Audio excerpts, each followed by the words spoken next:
நாம் பேச தொடங்கும் போது மற்றவர் குரல்கள் அடங்குவதுதான் தலைமைத்துவம் என்ற வரிகளுக்கு எடுத்துக்காட்டாய் கம்பீரமாக கர்ஜிக்க காத்திருக்கும் நம் செந்தமிழர் சீமான் ஐயா அவர்கள் முன் கிங் மேக்கர் காமராஜர் ஐயாவை பற்றி பேச வந்துள்ள நான் அவரின் குட்டி தொண்டர் மேகாஸ்ரீ. அனைவருக்கும் வணக்கம். இன்று போல் இலவசமாக பொருட்களை நம் கையில் கொடுக்காமல் பட்டி தொட்டி எங்கும் பள்ளிக்கூடங்கள் தொடங்கி இலவச கல்வியை நம் கையில் கொடுத்தார். இலவசங்களை பற்றி ஐயாவின் கொள்கையும் கூட அதுதான் என்பது அனைவரும் அறிந்ததே. இப்பொழுது கூட நம் கல்லூரியின் நுழைவாயிலில் காமராஜர் என்னை அன்புடன் வரவேற்றார். விதைத்தவன் உறங்கலாம், ஆனால் விதைகள் உறங்குவதில்லை.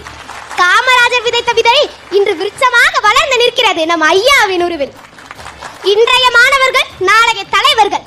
இன்றைய தலைவரான நீங்கள் பசி, பஞ்சம், லஞ்சம், ஊழல், கொலை, கொள்ளை, அடக்குமுறை, ஒடுக்குமுறை, பெண்ணடிமைத்தனம், மதபோது எதுவுமே இல்லாத தூய தமிழகத்தை படைக்க விரும்பினீர்கள்.